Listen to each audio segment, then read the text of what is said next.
সে কি মুসলমান না হিন্দু না খ্রিস্টান, এটা ঘর আছে কি না, কলাম আছে না, লেখা আছে।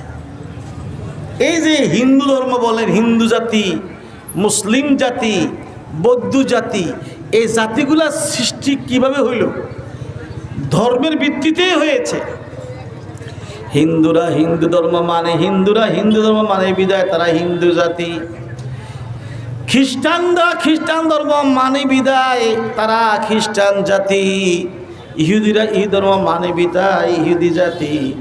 বৌদ্ধরা বৌদ্ধ ধর্ম মানে বিদায় তারা বৌদ্ধ জাতি। মুসলমান ইসলাম ধর্ম মানে বিদায় তারা মুসলমান জাতি। লা ইলাহা ইল্লাল্লাহ, লা ইলাহা ইল্লাল্লাহ, লা ইলাহা ইল্লাল্লাহ মুহাম্মাদুর রাসূলুল্লাহ। কোরআন মানি হাদিস মানি। ভাই বীর সাহেব বলে গেছেন কোরআন হাদিসের কথা। আমরা কোরআন এবং হাদিস মানি, এটাই ইসলামের ভিত্তি, ইসলামের মূল, এগুলোর সংবিধান। এই জন্য আমরা মুসলমান জাতি। জাতিতে ধর্মতে হয় জাতির গঠন। হিন্দুরা হিন্দু ধর্ম মানে বিদায় হিন্দু, খ্রিস্টান ধর্ম যারা মানে তারা খ্রিস্টান, ইহুদি ধর্ম মানে বিদায় তারা ইহুদি জাতি, বৌদ্ধ ধর্ম মানে বিদায় তারা বৌদ্ধ জাতি, ইসলাম ধর্ম মানে বিদায় আমরা হইলাম মুসলমান জাতি। আমরা হইলাম মুসলমান জাতি বাণী। যদি আপনি ধর্মই বাদ দেন, ধর্মের নিরপেক্ষ হন, ধর্মের ব্যাপারে ধর্মের মধ্যে নিরপেক্ষ যদি হন মানে কি, মানে আমি মুসলমান, নিরপেক্ষ মানে কি? বিচার সালিসি করেন, বিচার করেন না, দুই বাদী বিবাদী ঝগড়া লাগে, তখন সালিশ করতে যায়, বিচারকরা যায়।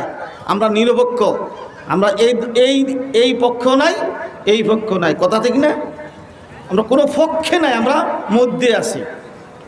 না আমি তোমার পক্ষেও নাই, যেটা সত্য সেটা আমরা বলবো, না এটা আমরা বলবো, এটা তো বিচার করতে আসি, এটা কয় না নিরপেক্ষ।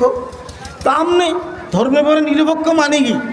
ধর্মে মানে নিরপেক্ষ মানে আপনি মুসলমানও না, হিন্দুও না, খ্রিস্টানও না, বৌদ্ধও না, আপনি কোনো পক্ষ নাই আপনার। এই জন্য বিগত এক মন্ত্রী হাসানুল হক ইউনূস সাহেব, নাম শুনছেন না? তথ্যমন্ত্রী ছিলেন। ওনাকে জিজ্ঞাসা করছে আপনি কি মুসলিম? আমি তো ধর্ম নিরপেক্ষতা বিশ্বাস, আপনি কি মুসলিম? উনি বলছে আমি বলতে পারি না। আপনি কি হিন্দু? আমি জানি না। আপনি খ্রিস্টান? আমি জানি না। তা আপনি কি? আমি কি? আমি তাও নিজে করতে পারি না। অথচ মুসলমান হিসাবে আপনি মুসলিম, এটা একিন করে বলতে হবে আনা মুসলিম। কথা ঠিক না বলি? আল্লাহু আকবার। মিল্লাতা বিকুম ইব্রাহিম হুয়া সাম্মাকুমুল মুসলিমিন।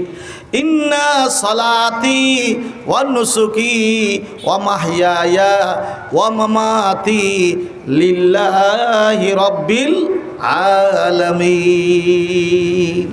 আমার জীবন, আমার মরণ, আমার নামাজ, আমার কোরবানি, আমার রোজা, আমার হজ, আমার যাকাত কার জন্য? আল্লাহর জন্য। আজকে বসে আছি মাহফিলে, বলে আমাদের কথা শুনতেছি কার জন্য? আল্লাহর জন্য। ইন্না সালাতি ওয়া নুসুকি ওয়া মাহইয়ায়া ওয়া মামাতি লিল্লাহি রাব্বিল আলামিন।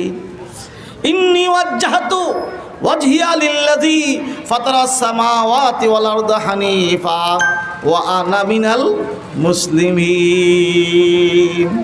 ওয়া মান আহসানু কওলাম মিম্মান দাআ ইলাল্লাহি ওয়া আমিলা সালিহান ওয়া ক্বালা ইন্নানী মিনাল মুসলিমিন। আমি মুসলমান, এ কথা আপনি বলতে হবে, বিশ্বাস করতে হবে, একিনের সাথে বিশ্বাস করতে হবে, তাই তো মুসলমান। একিন আর বিশ্বাস না থাকলে তো আপনি মুসলমানও হইতে পারছেন না। ঈমান তো হলো বিশ্বাসের নাম। কিসের নাম?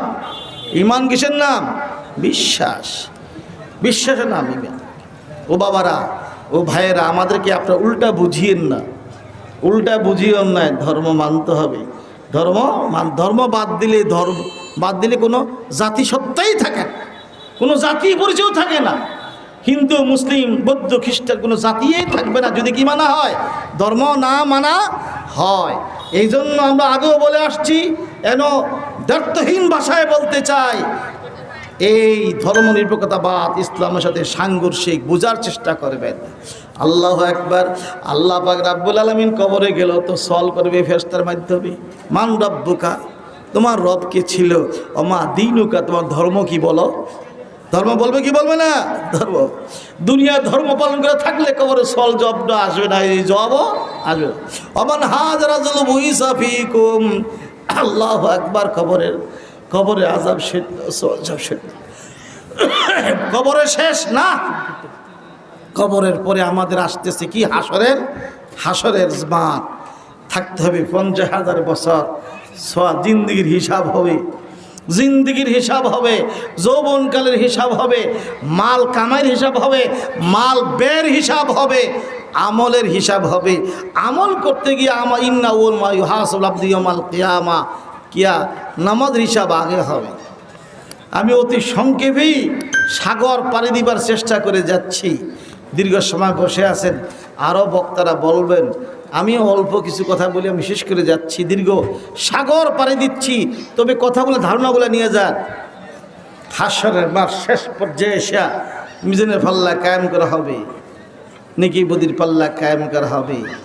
তারপরে হবে একটা ফুল হবে, যেটাকে ফুলসরাত বলি। আল্লাহ জসরে জাহান্নাম, জাহান্নামের উপর দিয়া এই ফুলসরাতটা দেওয়া হবে। আমল ভালো, ধর্মকর্ম পালন করে গেছে পৃথিবীর মাঝে, তাহলে বিজলির মতো পার হইয়া বিন হয়ে জান্নাতের ফাসলা হয়ে যাবে। সুবহান। ধর্ম না পার হয়, চুল হইতে বারিক আল্লাহ ইস্পাত থেকে দার, কত মানুষ কেটে পড়বে দোজখের মাজার। দুনিয়ায় ফাঁস করি আমরা, মেম্বারি ফাঁস, চেয়ারম্যানি ফাঁস, এমপি ফাঁস, মন্ত্রী ফাঁস, সফল হয়, পরীক্ষায় ফাঁস হই। আসল ফাঁস কি? আসল ফাঁস আরবি তেলে ফাঁস। ওয়ামান জুহজিয়ানিন নারি ওয়া উদখিলাল জান্নাতা ফাকাদ ফাজ। জাহান্নামতে মুক্তি পাইয়া ধর্ম পালন করিয়া, পুরা হাদিস মোতাবেক জিন্দেগি যাপন করিয়া যদি জাহান্নামতে পাইয়া জান্নাতে যাওয়া যায়, তাহলে ফাঁস, তাহলে সফল কাম হইল সে। আর না হয় এই ফাঁস না। এগুলা বিশ্বাস করি। জান্নাতে যাওয়ার পরে, জাহান্নামে যাওয়ার পরে কিছু সুপারিশের মাধ্যমে জাহান্নাম থেকে নবীর সুপারিশের মাধ্যমে, ফেরেশতার সুপারিশের মাধ্যমে, হাফেজ কারি সাহেবের সুপারিশের মাধ্যমে, ওলামাদের সুপারিশের মাধ্যমে, পীর মাশায়েখের সুপারিশের মাধ্যমে জাহান্নাম থেকে কিছু লোকদের আবার জান্নাতে দেওয়া হবে। কিন্তু সর্বশেষ সুপারিশ যখন শেষ হইয়া যাবে, আল্লাহ পাক কিছু লোকরে জাহান্নাম থেকে বাইর করে জান্নাত দিয়ে দিবেন। তারপরে জাহান্নামের দরজায় তালা লাগানো হবে, মৌতকে জান্নাত এবং জাহান্নামের মাঝে না জবাই করে দেওয়া হবে। আল্লাহ পাক বলবেন, ইয়া আহলা জান্নাত খুলুদুন লা মাউতা লাকুম, আহলে জান্নাত জান্নাতে থাকবে চিরস্থায়ী, তোমাদের আর কোনো মৃত্যু নাই। হে জাহান্নামীরা, জাহান্নামে স্থায়ী হয়ে গেছো তোমরা, লা মাউতা লাকুম, এরপরে আর তোমাদের মৃত্যু হবে না, সারা জিন্দেগি এরপরে তোমাদের আযাব ভোগ করে যেতেই হবে। এগুলা বিশ্বাস করি, পরকাল আমরা বিশ্বাস করি, বিদা আমরা মুমিন, আমরা কি মুসলমান।